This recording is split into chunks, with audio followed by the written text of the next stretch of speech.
Hey guys, welcome back to another Battlefield 6 Season 2 video, and today we got the patch notes for update 1.2.1 that will drop on Tuesday, February 17th alongside Season 2, and this update will deliver over 240 gameplay improvements and fixes for the game. So this is really a long list of improvements and fixes, and what we're going to do is I'm not reading through all of this because I don't want you to sit here and watch a 20-minute video. So I already read through all of this and picked out the most important changes for you, so that's what we will go over in this video.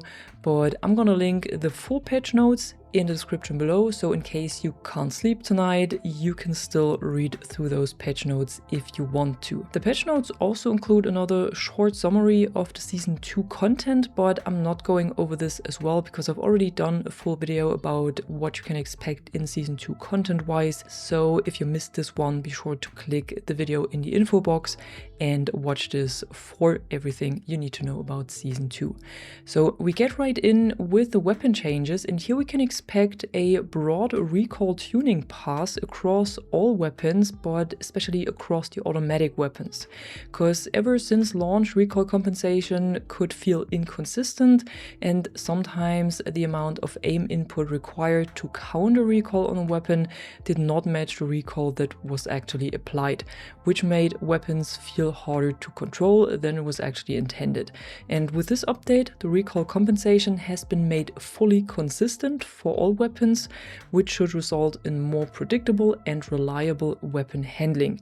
Additionally, specifically for the automatic weapons, they should feel more consistent across their specific ranges, which means that higher impact weapons like LMGs, for example, demand more control and positioning, while lighter close range weapons like SMGs, for example, or some of the carbines as well, will feel easier to control, but of course at the cost of firepower.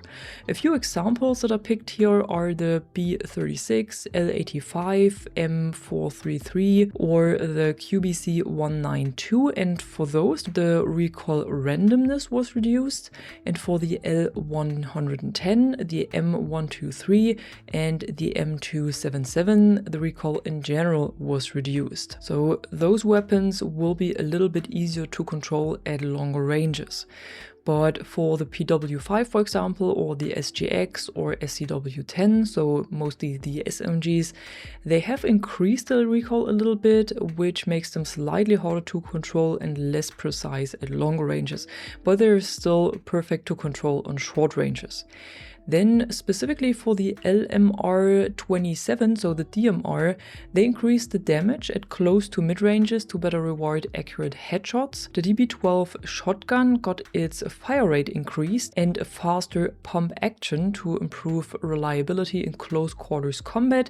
And for the Mini Scout, they reduced the muzzle velocity from 880 to 800 milliseconds, and the limpet damage was reduced as well.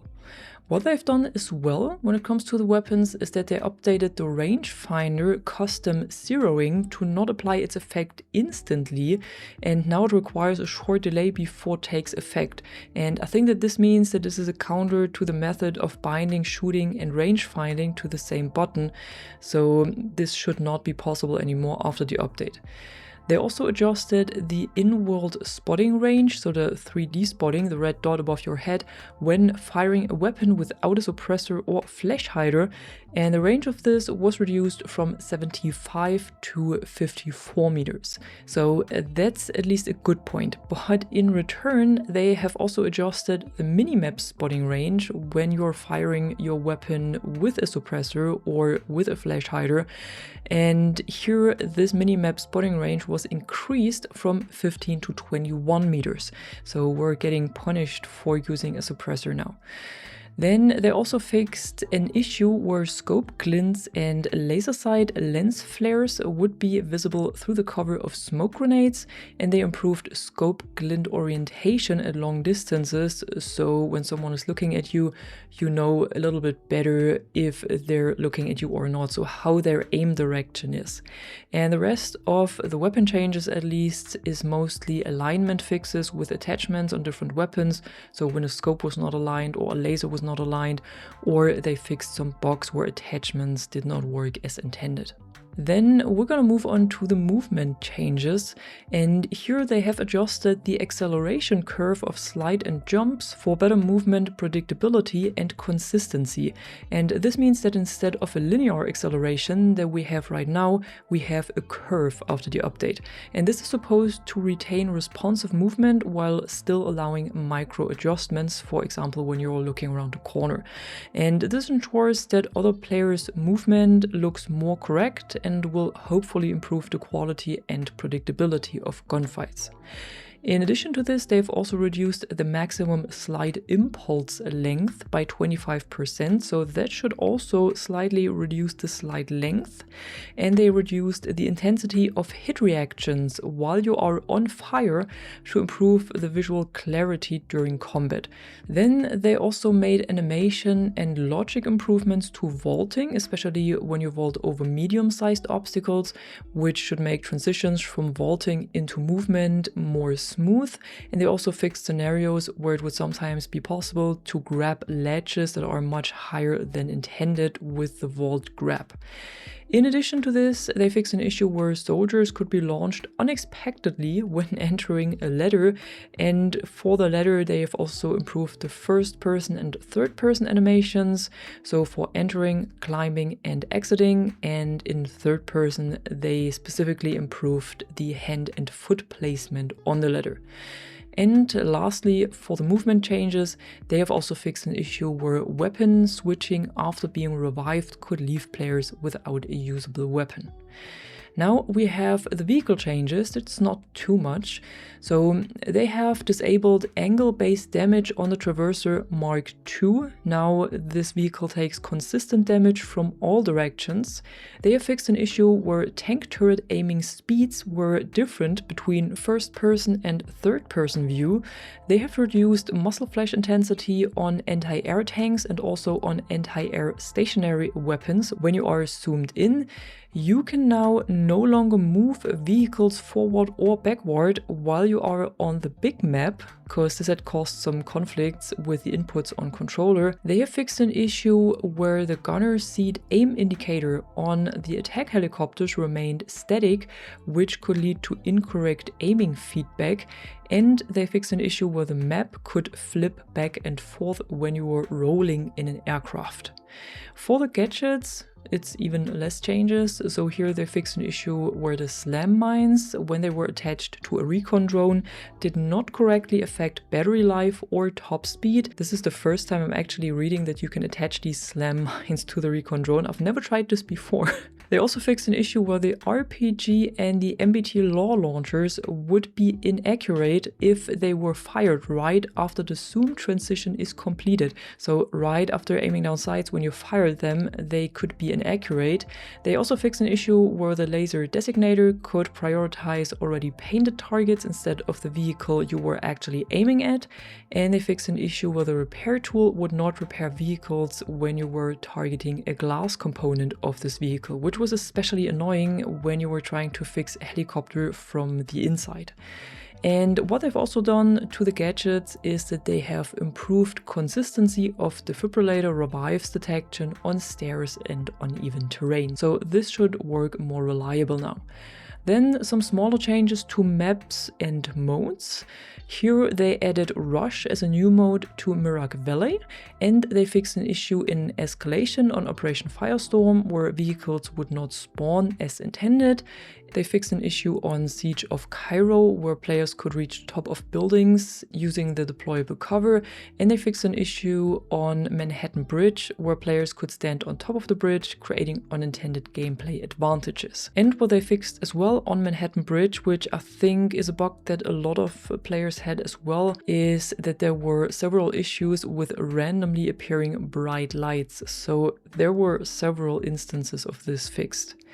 Then moving on to the UI, we have a new feature where all squad members now display animated health icons when downed, so you can clearly see who is able to revive you. They finally updated the winter warning cosmetic, so this sticker that was made by AI obviously, to better align with Battlefield's visual identity. That's what they're writing. So they probably removed the second barrel and made it look less like it was made by AI. For the engineer class, they revised the icon, so this should look different now and have an improved readability. They have fixed an issue with a revive in-world icon, so the icon you see above someone who is downed could disappear too early even though that person was still revivable. Now the icon remains visible until the player is fully dead and no longer revivable. In addition to this, they have fixed an issue where the steady aim prompt appeared on designated marksman rifles, so DMRs, and now it will only show up on bolt action rifles where it's supposed to be. They have also reduced the delay of UI hit indicators showing up when a hit has been confirmed. Honestly, I didn't even know there was a delay on this, and this actually was a thing. I thought there should not be a delay so that you instantly notice when you are being shot at, but obviously it was not a thing. In Season 2, they will also introduce a new stat screen in the player profile, which features career total, career best, and accolade stats. And lastly, for the UI changes, they've also added an accessibility option in the settings so that you can change the white color of the flash or stun grenades into black. Then we have 3 progression changes. So Battle Pass tokens are now earned more quickly through career XP and weekly challenges, which should allow for faster progression through regular gameplay. They fixed an issue where exploration assignments could complete with fewer actions than intended, and they fixed incorrect tracking for multiple weekly and assignment-based challenges. We also have some audio changes, which I think is important and interesting. So they have improved audio of enemy ziplines and parachutes. They improved audio obstruction for vehicles, weapons, and soldier footsteps. They've also improved clarity of distant enemy footsteps, and they improved the panning for close non-player footsteps at very short distances, which means it should not sound as confusing as it does right now when there is a lot happening around you and you should more clearly notice which footsteps are enemy footsteps and which footsteps are for your friendlies and which ones are closer and which ones are a bit further away. And in addition to this, they also improved reliability of multiple sound effects on the heavy load, including defibrillators, ziplines, and parachutes. And lastly, we also have a few fixes or changes to Battle Royale, and here they fixed an issue where in rare cases soldiers could take higher than intended damage when wearing armor. They have improved attachment setups for the M4A1, M277, SVD, Mini Scout, UMG, and the KSK shotgun, ensuring that these weapons use their intended attachments and are better balanced when you find them as loot. They have increased the drop speed of custom weapon drops, supply drops, and mission rewards after being spawned in the air, so they come down faster than before. They fixed an issue where players could toggle flashlight and laser attachments while they were navigating the inventory, and they're introducing a new tactical strike package which allows players to call in a gas artillery on a targeted location of the map. So this has something to do with the new gas mechanic of the Season 2, and this will be added to Battle Royale as well as a strike package. So that's what you can find in chests and pick it up, and then you can point it somewhere where you want this gas artillery strike to come down. And that was actually it for the most important changes and fixes. The rest of the fixes is basically clipping issues, bugs with the cosmetics, or general stability improvements. But if you want to know each and every single change and fix that was made, patch notes are in the description below. And that was it for today. I hope you found this video helpful and it was not too long and too boring. And if you enjoyed the video nonetheless, then be sure to drop a like and subscribe, and I'm gonna see you in the next one. I'm the Catwoman and you are awesome.